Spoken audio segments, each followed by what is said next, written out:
Bonjour à tous. J'aime la parole de Dieu, ou plus exactement, j'aime Dieu qui me transmet par sa parole des choses qui m'interpellent. Ce matin, en lisant le livre des Proverbes, je suis tombé sur le chapitre 22 et le verset 2.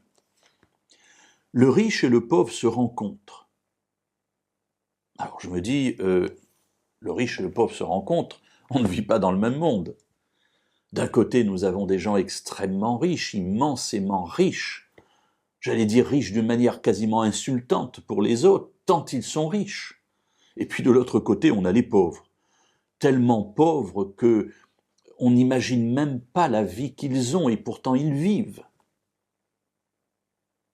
Et les uns et les autres peuvent développer parfois un sentiment de mépris les uns envers les autres. Le riche méprise le pauvre, puis les pauvres n'a aucune valeur, aucun intérêt.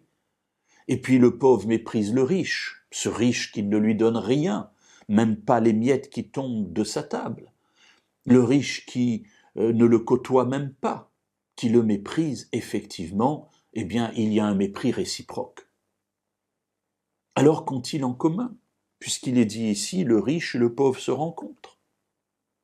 La suite du verset nous dit, c'est l'Éternel qui les a faits tous les deux. Alors voilà ce qui leur permet de se rencontrer, c'est qu'ils sont tous les deux des enfants de Dieu dans le sens où c'est Dieu qui les a créés.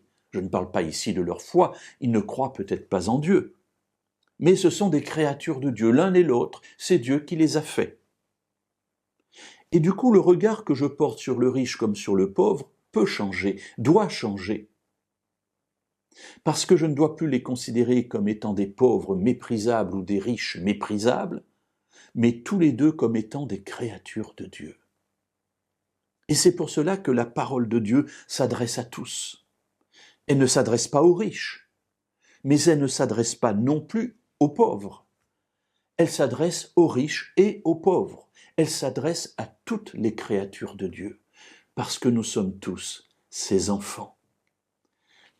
Alors, au-delà de ce que ce passage me dit, il est en train de m'interroger sur le regard que je porte sur les gens qui m'entourent.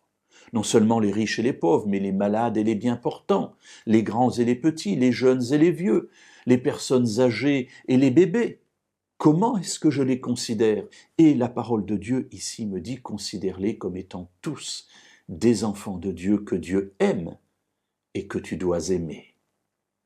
Alors ne fermons pas la parole du salut à des catégories, à des personnes, sous prétexte que pour nous elle serait méprisable d'une manière ou d'une autre, car nous sommes tous des enfants de Dieu et nous avons tous droit d'entendre cette parole qui nous sauve.